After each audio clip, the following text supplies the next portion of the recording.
to this lecture on process control, chapter 2, Laplace transform. We have been discussing forcing functions in the last few lectures, and this class is about another forcing function known as sinusoidal function.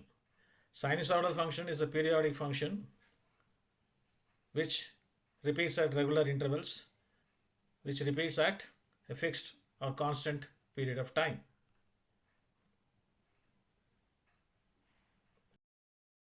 So this is a sketch of a sinusoidal function.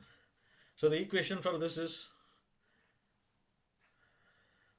if you take this as y and this is t, so the equation for this is y equal to a sine omega t. A sine omega t is the equation of this sinusoidal equation. This coefficient of sine is called A. A is called the amplitude.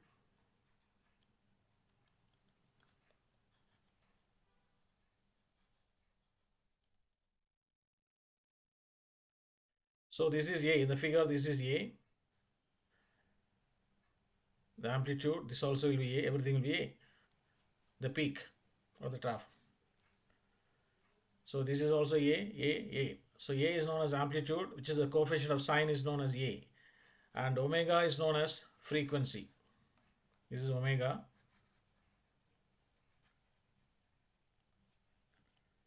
So this is known as frequency. So this is omega, frequency, and A is amplitude. So this is the amplitude.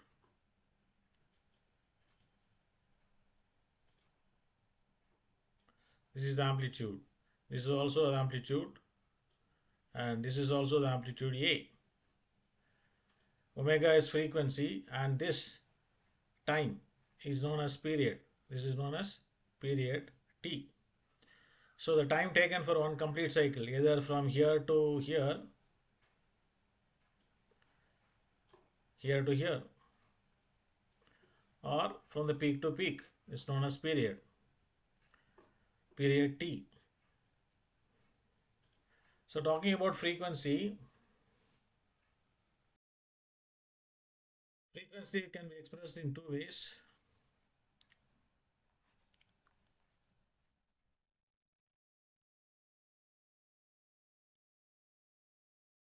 One is in terms of radians. So that is omega. So omega is in radians. So radians per unit time, maybe radians per second. Another frequency is in terms of cycles. This is denoted by small f. So this will be cycles per second.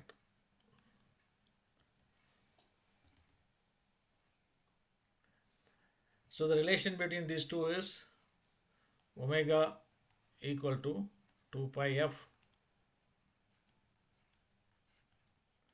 or f equal to omega by 2 pi. And the period t is given by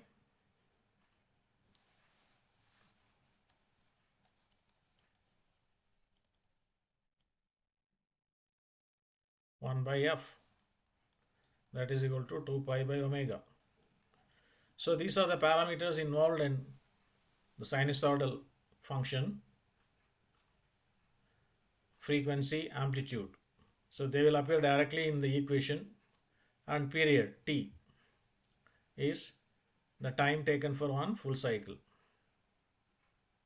This forcing function, sinusoidal function, forms the basis of what is known as frequency response methods or frequency response techniques.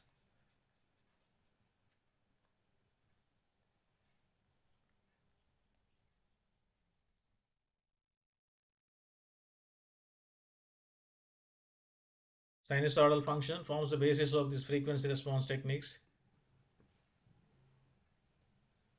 and this frequency response techniques is a major part of an important branch of control theory or process control. So frequency response methods are very much used or very much useful in the analysis of process control and in the design of control system. And for this, the sinusoidal function forms the basis. So that is the importance of sinusoidal function. It plays a major role in control system analysis through what is known as frequency response techniques. So these frequency response techniques have applications both theoretical and practical. Let me repeat, the sinusoidal function has an important application in frequency response techniques, which forms a major branch of control system theory. And frequency response techniques have both theoretical and practical applications. Now, what is the Laplace transform of this sinusoidal function? If y of t equal to a sin omega t, then L of Laplace of y, that is Laplace of a sin omega t,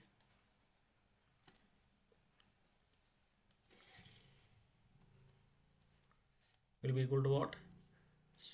Laplace transform of sine is omega by a square plus omega square. So that is equal to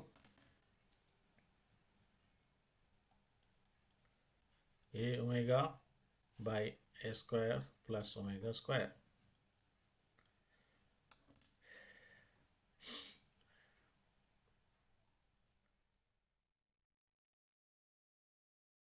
So let me give an illustration of a plot of a sinusoidal curve.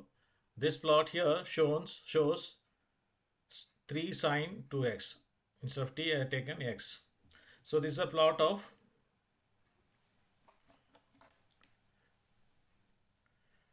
y equal to 3 sine 2x. X-axis is shown as x only. So the amplitude is what? The amplitude is 3. The amplitude must be 3. So if you see here, the amplitude is 3, right? The amplitude is 3. Okay. So this is amplitude 3 here. Amplitude is 3. And the frequency in radians per second is 2. So omega equal to 2.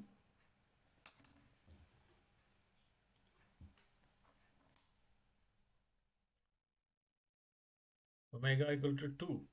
So f equal to omega by 2 pi. That will be equal to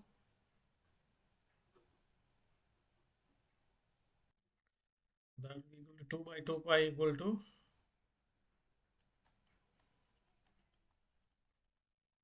1 by pi.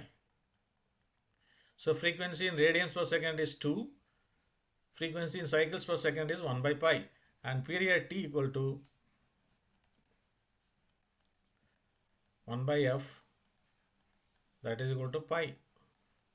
And pi equal to 3.14 seconds. Pi equal to 3.14. So period is pi or 3.14. You can see here.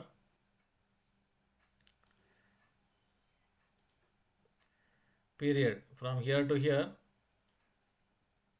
is 3.14, or you can see from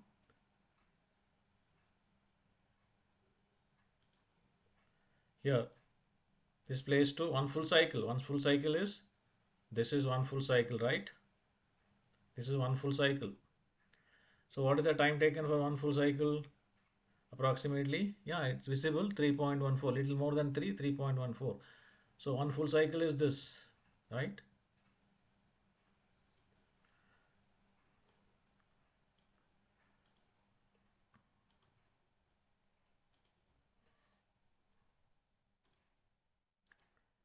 One full cycle is this.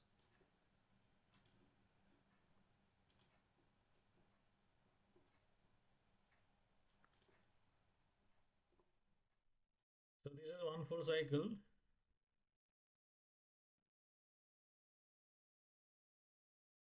That is from here to here. If you check the time, it is 3.14 here. So the period time taken for one full cycle is 3.14. It is visible here. The amplitude is 3. The amplitude is 3 here. And period is 3.14. The frequency in radians per second is 2 radians per second. And the equation for this curve is y is equal to 3 sine 2x. 3 is the amplitude, 2 is the frequency in radians per second. So that is about sinusoidal curve, and this completes the discussion on forcing functions. So in this lecture and previous lecture, totally we have discussed the most common forcing functions. We have discussed 5 forcing functions: step function, pulse function, impulse function, ramp function, and sinusoidal function. In the earlier lectures, we have discussed step function, pulse function, impulse function, ramp or linear function, and sinusoidal function in this lecture. So understanding